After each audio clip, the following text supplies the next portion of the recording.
Assalamualaikum warahmatullahi wabarakatuh. Salam sejahtera, Om Swastiastu, Namo Buddhaya, Salam Kebajikan. Salam Pancasila.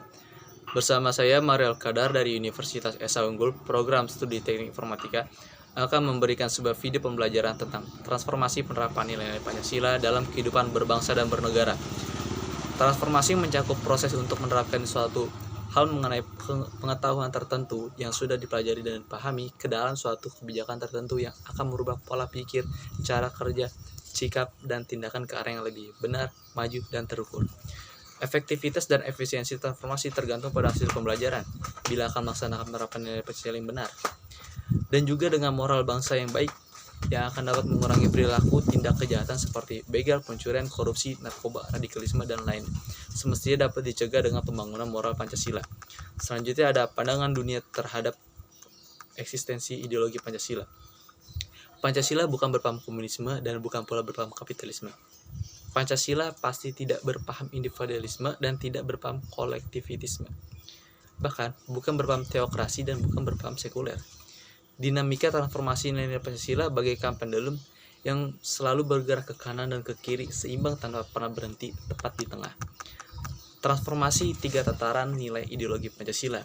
Yang pertama, nilai dasar, yaitu suatu nilai yang bersifat amat abstrak dan tetap. Nilai dasar merupakan prinsip yang bersikap amat abstrak, bersifat sangat umum, tidak terikat oleh waktu dan tempat, dengan kandungan kebenaran yang bagaikan aksioma. Dari segi kandungan nilainya, maka nilai dasar berkenan dengan eksistensi sesuatu yang mencakup cita-cita, tujuan, tatanan dasar, dan ciri khasnya. Yang kedua, ada nilai instrumental, yaitu nilai yang bersifat kontekstual.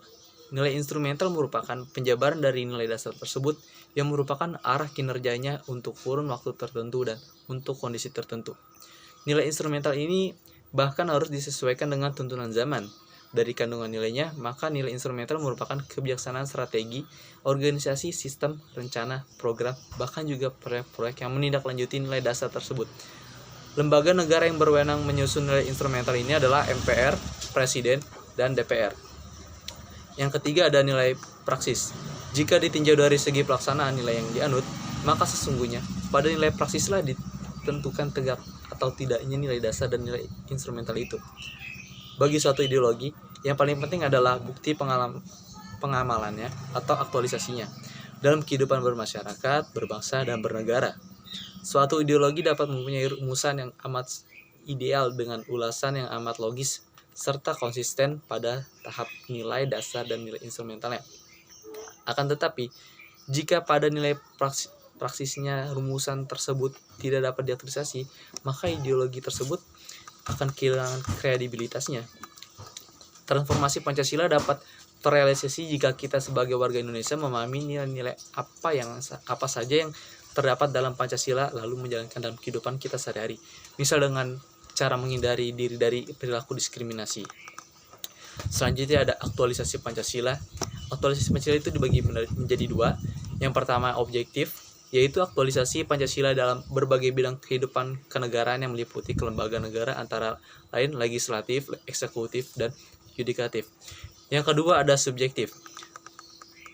Aktualisasi Pancasila subjektif adalah pelaksanaan Pancasila dalam setiap pribadi, perorangan, setiap organ negara, setiap individu, setiap penduduk, setiap pengusaha, dan setiap orang Indonesia dalam aspek moral dalam kaitannya dengan hidup negara dan masyarakat. Aktualisasi Pancasila yang subjektif ini justru lebih penting dari aktualisasi yang objektif, karena aktualisasi subjektif ini merupakan persyaratan keberhasilan aktualisasi yang objektif. Selanjutnya ada transformasi nilai-nilai Pancasila dalam berbagai bidang. Yang pertama, bidang politik. Sistem politik Indonesia adalah demokrasi Pancasila, di mana demokrasi Pancasila itu merupakan sistem pemerintahan dari rakyat dalam arti rakyat adalah awal mula kekuasaan negara, sehingga rakyat harus ikut serta dalam pemerintahan untuk mewujudkan cita-cita. Yang kedua, bidang ekonomi. Sebelumnya, sistem ekonomi dunia menggunakan dua sistem ekonomi, yaitu sistem ekonomi kapitalis dan juga sistem ekonomi sosialis. Tetapi bangsa Indonesia merasa tidak cocok menggunakan kedua sistem tersebut. Maka bangsa Indonesia mencari sistem ekonomi yang menurut para pendiri cocok untuk diterapkan di Indonesia. Indonesia menggunakan sistem ekonomi rakyat. Nilai-nilai Pancasila sebagai dasar negara dalam bidang ekonomi mengidealisasikan terwujudnya keadilan sosial bagi seluruh rakyat Indonesia. Oleh karena itu, kebijakan ekonomi nasional harus bertumpu kepada asas-asas keselarasan, keserasian, dan keseimbangan peran perseorangan, perusahaan swasta, badan usaha milik negara dalam implementasi kebijakan ekonomi. Yang ketiga, bidang sosial budaya. Sejatinya masyarakat Indonesia memiliki karakter hidup bergotong royong. Namun rasa persatuan dan kesatuan bangsa ini sudah tergerus oleh tantangan arus globalisasi yang bermuatan nilai individualistik dan materialistik. Oleh karena itu, semua kebijakan sosial budaya yang harus dikembangkan dalam kehidupan bermasyarakat, berbangsa, dan bernegara di Indonesia harus menekankan rasa kebersamaan dan semangat gotong royong. Karena gotong royong merupakan kepribadian bangsa Indonesia yang tidak dimiliki oleh negara lain pada zaman ini maupun zaman dahulu.